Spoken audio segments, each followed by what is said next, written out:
Welcome to the Unapologetic Man Podcast, the only podcast that's all about self-improvement, confidence, success, women, and being a man without making any apologies for it.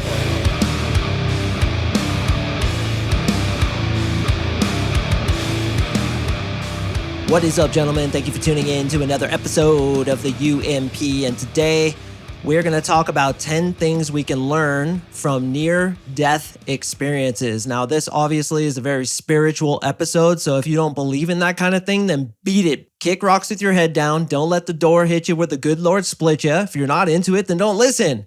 And frankly, if you don't agree with me, I don't want to hear about it because I'm doing this to try to help you guys out. I've given you thousands of hours of free content, and this is what I want to talk about today, so this is what we're going to talk about.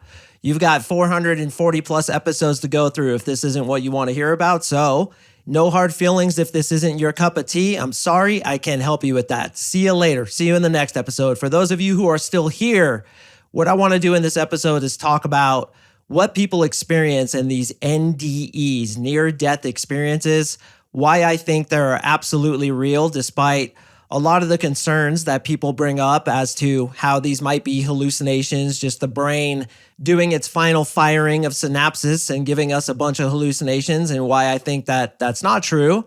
And also what we can learn about the art of living from what people report having had these near-death experiences. So before I jump into the content, I want to give this a quick premise. I'm really into spirituality. I'm really curious as to what the purpose of life is, how to live life the best way possible, why we're here. I mean, don't you ask yourself that question every day like I do? Because all I do is think about it. I'm literally obsessed with why we're here, and I'm super interested in spirituality, the law of attraction, the purpose of life, how we can maximize ourselves, and like, what the fuck purpose is it for us to be here? And I definitely have my opinion on that. And because I'm so obsessed with this, I've spent decades researching it. I've read hundreds of books, listened to thousands and thousands of hours of audiobooks from Christianity to Buddhism to Hinduism, Islam to the Upanishads to Zen Buddhism, the Tao Te Ching, Course in Miracles, Conversations with God. I've read all that stuff and I find it absolutely fascinating. And the one thing I have determined is that everything is pretty much saying the same thing. And I'm going to do a podcast episode about that. But right now, I want to talk about near-death experiences, which of course is when somebody dies, has an experience in the quote-unquote afterlife, and comes back. And the reason I'm recording this episode now is because I've been doing a 3-month dive into near-death experiences. I've been watching tons of YouTube channels on it, tons of videos, and I just read a book called After. And this was a scientific study of near-death experiences from a self-proclaimed cynic who didn't believe in this stuff. He was a doctor, and he really researched it, spent 20 plus years, I think it was actually 30 years, researching this. And his name was Dr. Bruce Greyson, MD. And the book is called After, and it approaches NDEs from a very scientific perspective, and it just solidifies my belief that these are real. So a near-death experience, once again, is when somebody dies, comes up out of their body, will oftentimes look down and see themselves being operated on or see themselves in an explosion or an accident or a surgery or whatever situation they happen to die in. And then, as we all know, they go to the light sometimes. They have experiences with loved ones who have already died. And occasionally they'll meet their maker, and occasionally they'll have what's called a life review. They'll get to review their life. So I want to go through some of those elements and why I believe this is actually real and what it is that I've really taken away from these near-death experiences as to what I feel the purpose of life is and how we can leverage this information to live better, to be better people. And when we do arrive on our deathbed, look back with a smile on our face and love in our heart for doing the right thing. Now, some of you listeners might have clicked on this. You've never heard of me before. You don't know what I do, but I'm actually a dating coach for men.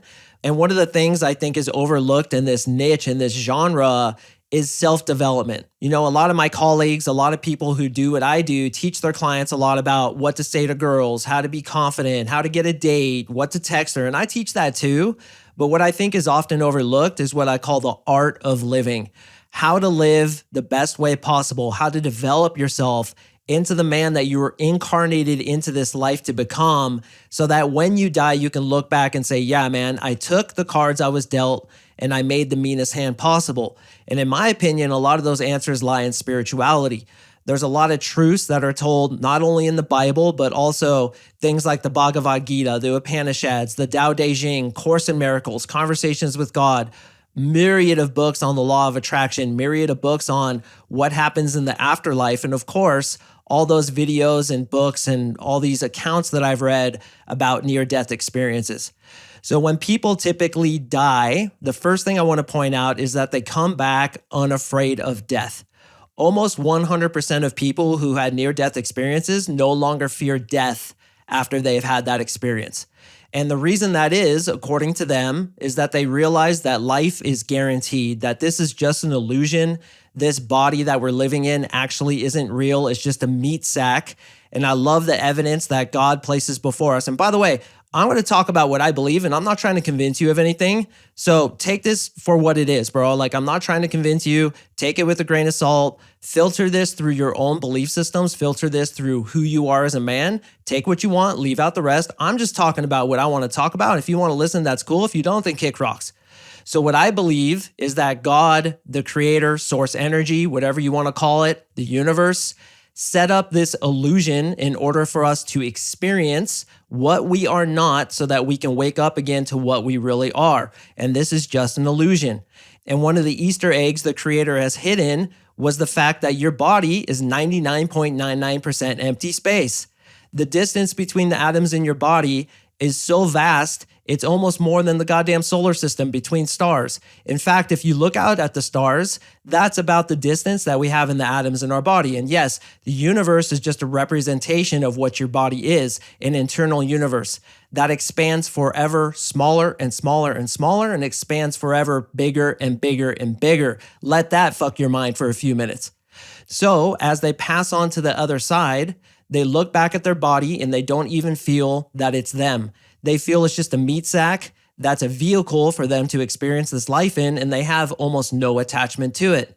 While they're looking back, they also realize that what they are as they're looking, that point of consciousness, is what they really are.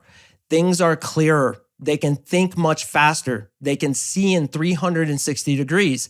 They can see through walls. They can travel instantaneously as fast as they can think. And the one big thing that convinces me that this is real, and I'm sure a lot of you guys have heard about this, is reports of conversations that happen in a room that they weren't even in during their near-death experience. And this is reported in thousands and thousands and thousands of testimonials where they'll be on the operating room, for example, getting open heart surgery. They'll die, technically. They'll float out of their body and they'll go up usually to a point on the ceiling where that's their consciousness and they can see everything that's happening. As they're looking down, they're seeing certain things happening. They're hearing the conversation. What's really interesting is they know everything about the people who are in the room as if it's them. And that also points to oneness. I am you, you are me, and that's the point of namaste. The spirit in me sees the spirit in you, and we are in fact one. So they look down on a doctor and they know his entire life story. They can see traumas from his childhood. They can feel what he's feeling. They can read his thoughts. Then they go over to the nurse and they do the exact same thing with her. Then they travel to the waiting room where their mom is in there. And the mom is having a conversation with their sister. And the near-death experiencer, the spirit, if you will, is looking down and observing all this, hearing all of it. And then when he or she comes back into their body and comes back to life, they report back, hey, I saw my mom and my sister in the waiting room talking about XYZ. My mom was wearing this. My sister was wearing that. They said this, that, and the third. And the doctors, as well as family, are like, how the fuck could you possibly know this? And this has happened thousands upon thousands of times. I have watched so many reports of this where they get information about things they couldn't possibly know.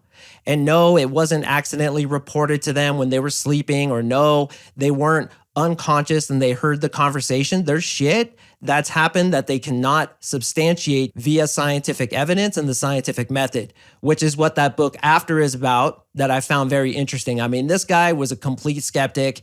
He took it from the most rigorous scientific angle he possibly could and was still convinced that these things are real. So oftentimes, as you guys have heard, there's a tunnel and there's a light at the end of the tunnel. Reports say over and over again that the light bathes you in the most unconditional love you could possibly ever experience. And oftentimes, near-death experiencers say that it feels infinitely more real on the other side than it does in this life. That's reality and this is an illusion. That they can't possibly use the limitation of words, as I'm trying to do now, to explain the beauty, to explain the level of unconditional love, to explain the experience in any kind of detail that people can relate to. But in case after case after case, it's always love. It's always forgiveness. There's no judgment. And I hate to say to you guys, some of you who believe this, there's no hell. Hell is an illusion. And in my opinion, the word hell is basically something that you create for yourself on earth by sinning. And sinning means missing the mark, doing shit that attracts to you negativity and puts you in hell. For example, being a murderer, being a thief, killing people and stealing from them. You are going to attract yourself a miserable life and you are going to be in hell. That's how I interpret hell in certain religions. But what near-death experiencers say pretty much to a man is that there's no hell. It's unconditional love. It does not matter what you did in that lifetime because God is both the precious and the provocative. He or she is both the good and the bad. And the reason, the point, there's ego. The point, there's negativity. The point, there's war and hatred and vice and suffering is so that we can wake up to what we really are, which is pure love.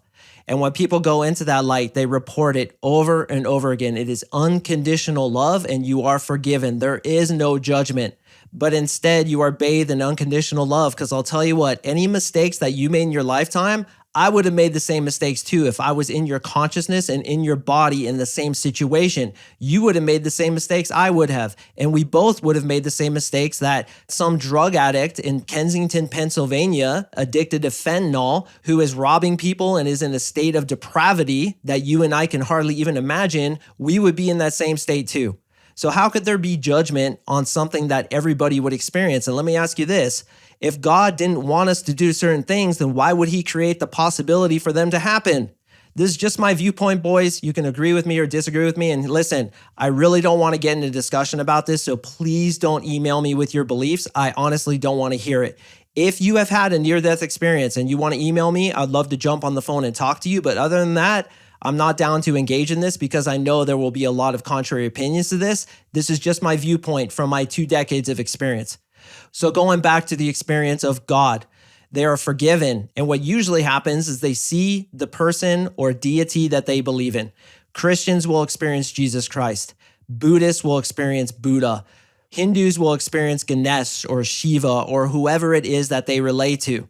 Now, deeper into my research, particularly from the book Conversations with God, and if you want to know the purpose of life and you're open to this kind of shit, if you're resonating with what I'm saying, I cannot suggest that book strongly enough. I suggest you get books 1, 2, and 3. You can also get it on Audible. I listen to that so often, I almost have it memorized.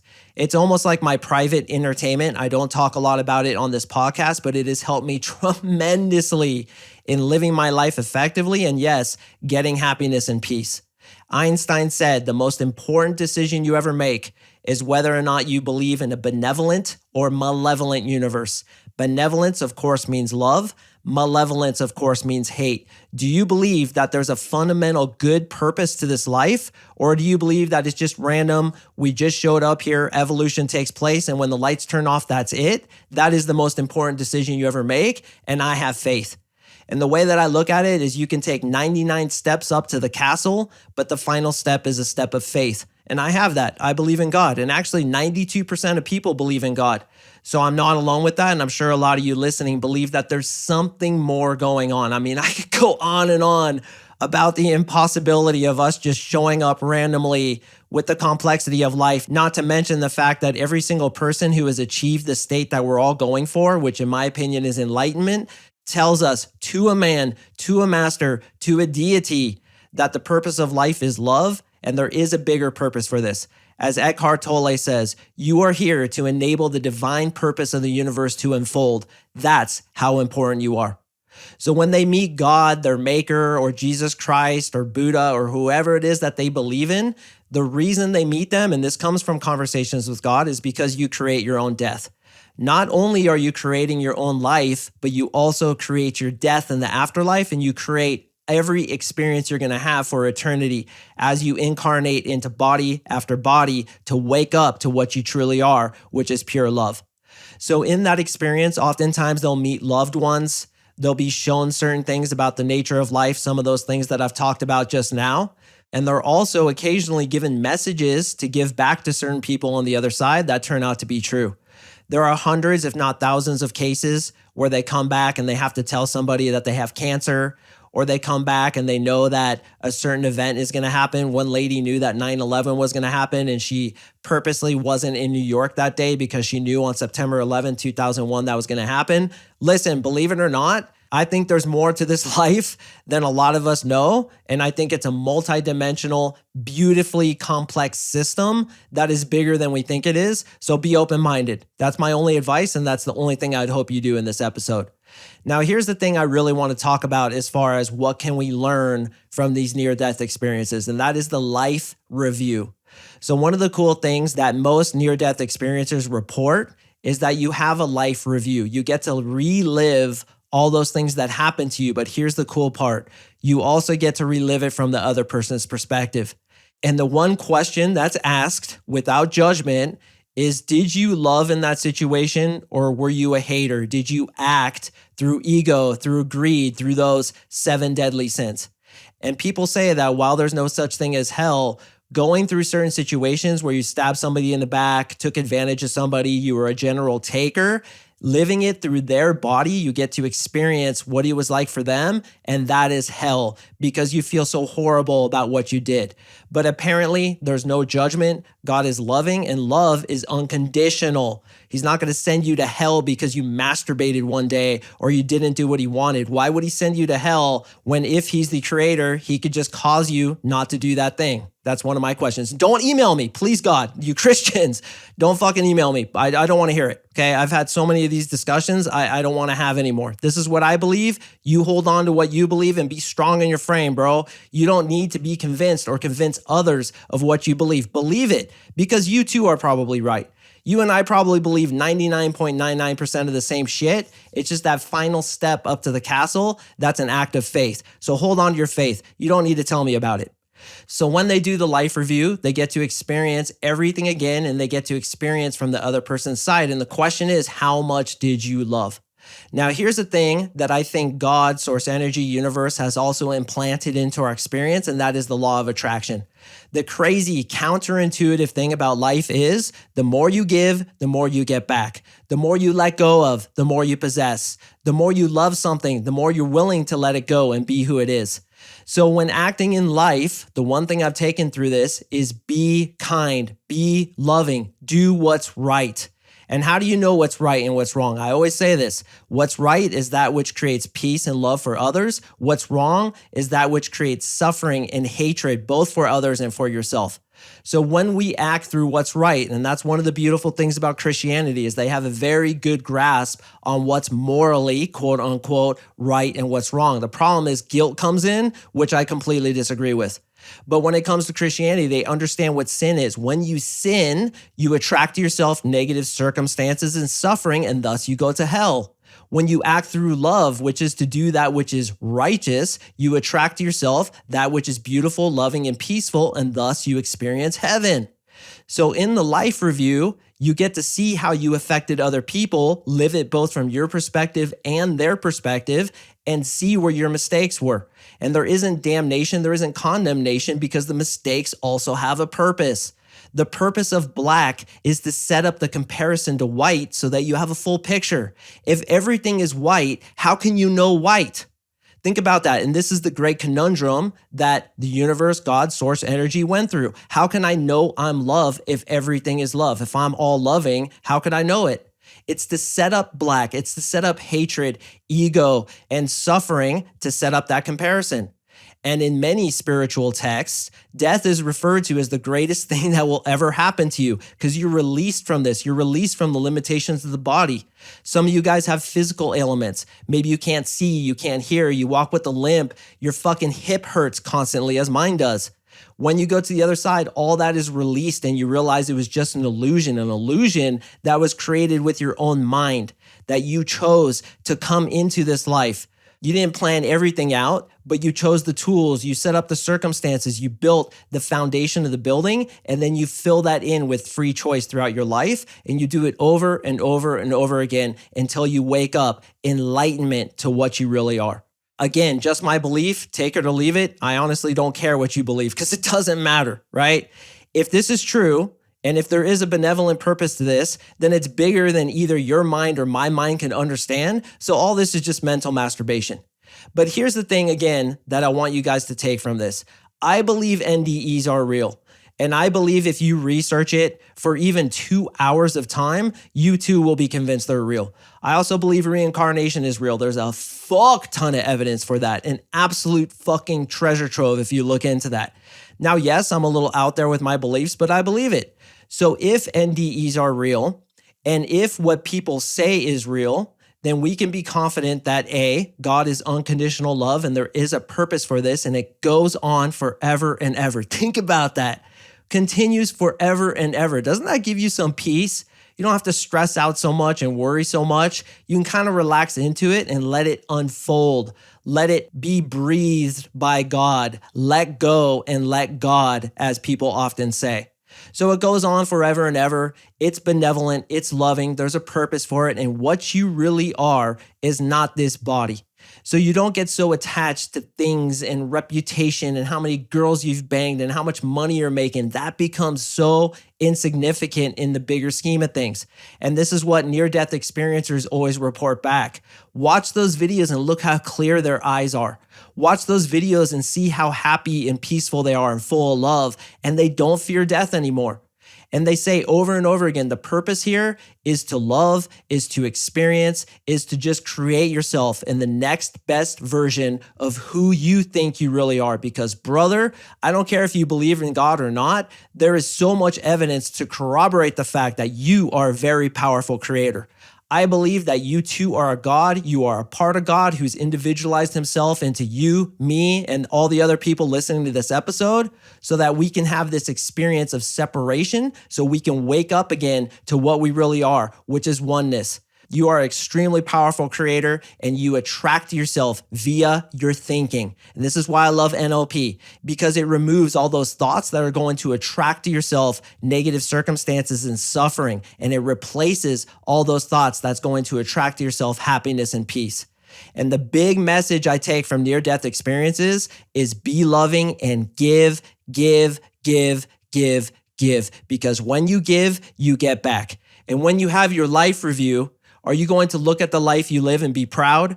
Are you going to say like, yeah, I acted through love, I treated people correctly? Or are you going to say, man, I really sank into that ego, I bought into the illusion, and I created more suffering? What is going to be your answer? So the things I take from near-death experiences is that death is an illusion.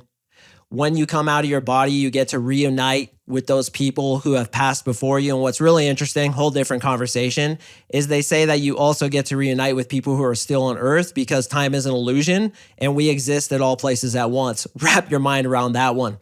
The third thing is that people see and hear conversations there's no way they could have heard when they're freaking dead with the heart rate monitor going beep, and they're hearing a conversation at the end of the hospital or even in different locations miles away between two people who they would never be able to know what they were talking about unless they were there. Their consciousness was there listening to it.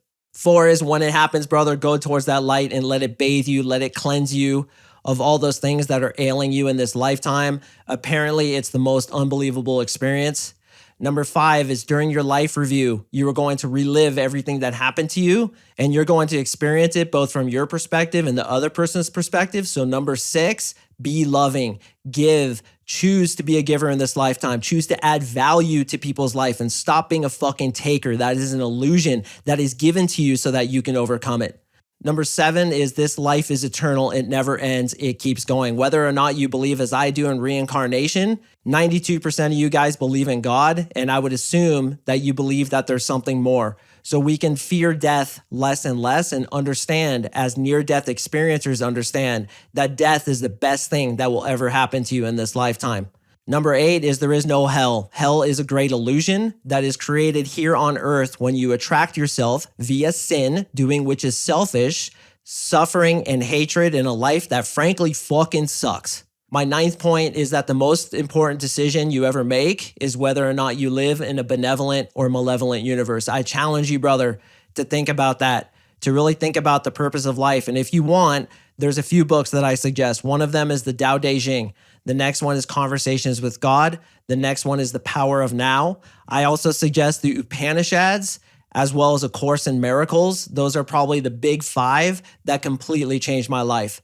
And the 10th lesson that we can experience from near-death experiencers is that we are all one.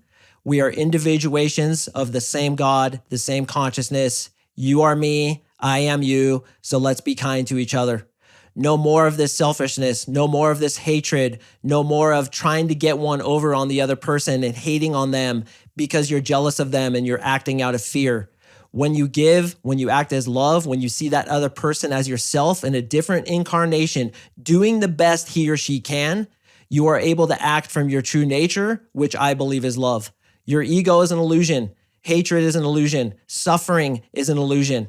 And when you realize that, even if this podcast helped you get one step closer to that castle, then my work here has done its job. But you know what? Even if it didn't, I hope you guys enjoyed this episode. I know I certainly did.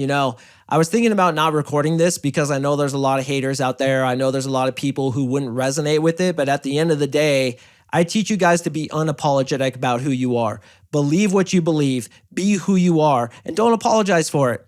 And if this is what you like talking about, then fucking talk about it. Be it. I don't believe in what Christians believe. I actually just lost a really good friend because he was ultra super Christian and I wasn't, and he couldn't deal with it. And sometimes I have a little bit of a problem with Christianity, but ultimately, I think it does a lot of positive for the world. We focus on all the negativity it's brought. And yeah, I do agree with you to some extent that it's a largely fear-based religion, especially Catholicism. But with all religions, they're doing the best they can. There's been tons of misinterpretation, but ultimately, they all say the same thing. When you really get down to the nitty-gritty and you really research this shit, you realize every single religion says the same thing. God is love. The purpose is benevolent. This continues on. And you are so much more powerful than you believe. So step into your power, choose your thoughts carefully, and give, brother. Act through love. When you act through love, everything will work out for you. It is literally the answer to all your problems. Gentlemen, I drop podcasts on Mondays and Thursdays. I sincerely appreciate you listening to this one. Once again, I really don't want to hear about your beliefs. I don't want to get into a discussion about this. I'm frankly just too busy. However, if you yourself have had a near-death experience or you can put me in touch with somebody who has, I would love to talk to you. I would love to talk to them. I'm super interested in it. And I just want to hear from somebody personally about what their experience was because I believe you, man. I'm not going to look at you with wrinkled eyebrows. I'm going to be like, I believe you 100%. So be honest with me and tell me what your experience was. I would love to hear it. I appreciate you listening, gentlemen, and I will see you in the next episode.